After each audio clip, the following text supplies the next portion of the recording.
Good day, everyone. This is Mark Schmitz, Superintendent of the Schools, with an update regarding last night's board meeting, which was Monday, July 18th. Last night's meeting took place at the high school in the conference room across the principal's office, and began with a fairly lengthy consent agenda, and then moved to curriculum and instruction, where the board approved the student handbooks for the 4 buildings.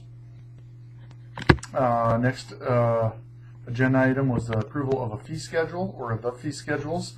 Fee schedules are what we charge for school lunches, for activities for students, and admission receipts.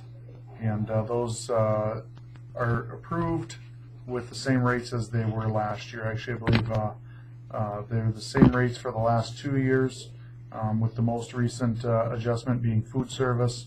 And I want to guess that it's been about 4 years since we've adjusted any student or admission fees. But that was approved last night. Next, we moved on to the financial items of the district. John Moore gave a financial report. The unique thing regarding that financial report is last night was the first time in John's career where he presented our school's investments with absolutely nothing invested in CDs, as the uncertainty in funding from the state leaves us in a position where we need to keep every penny we have in as liquid as account as we can for the sake of our cash flow, so that our bills and paychecks can get paid. After the board approved that, we moved on to a transportation contract for an ECSC student from this past year. It was approved retroactively regarding a parent who was bringing their ECSC child to the district. And then we moved to the last 2 items, which was in response to the state's withholding our funds. One of them was an aid anticipation resolution. This is where we join together in a pool of other districts and borrow money. That was done at an amount of $660,000, and that is borrowed for a year to help us with cash flow. But a new development with the advent of the state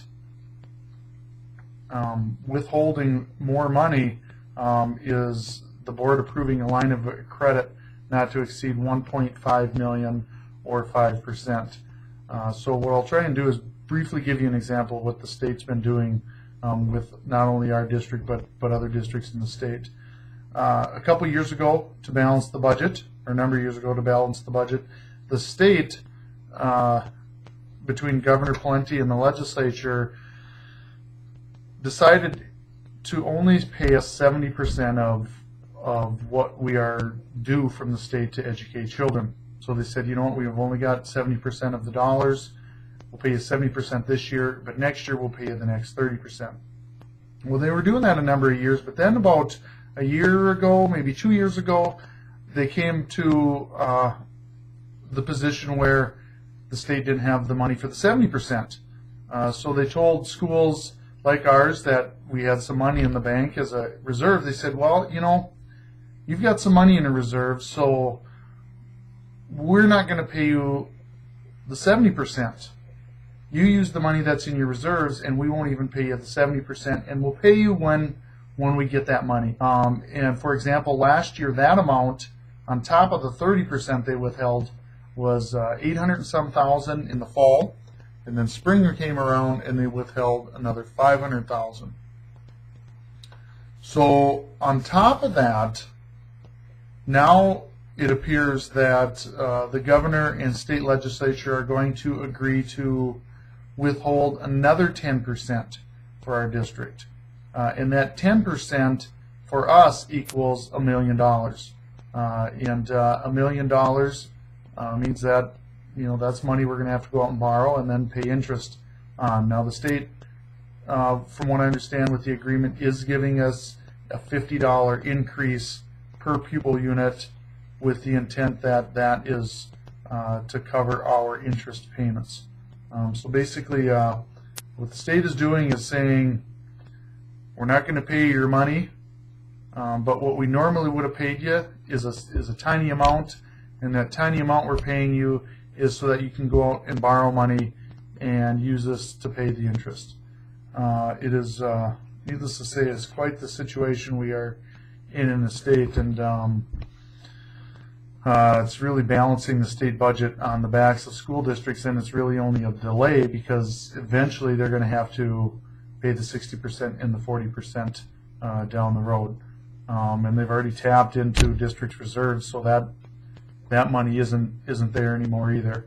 But that's the reason for the school board approving the potential of over $2 million to be borrowed throughout the course of this year. On top of that, we may need to join with a number of other districts in a pool again.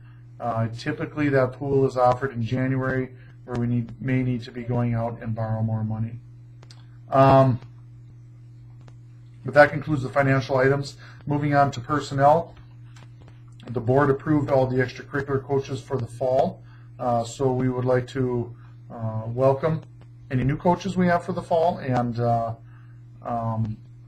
welcome back returning coaches. We wish you a good season in whether it be drama or extracurriculars or the fine arts in an area. Another personnel item was approving a contract item for Kristen Vetch. Chris is the community ed director assistant who replaced Julie Pollock.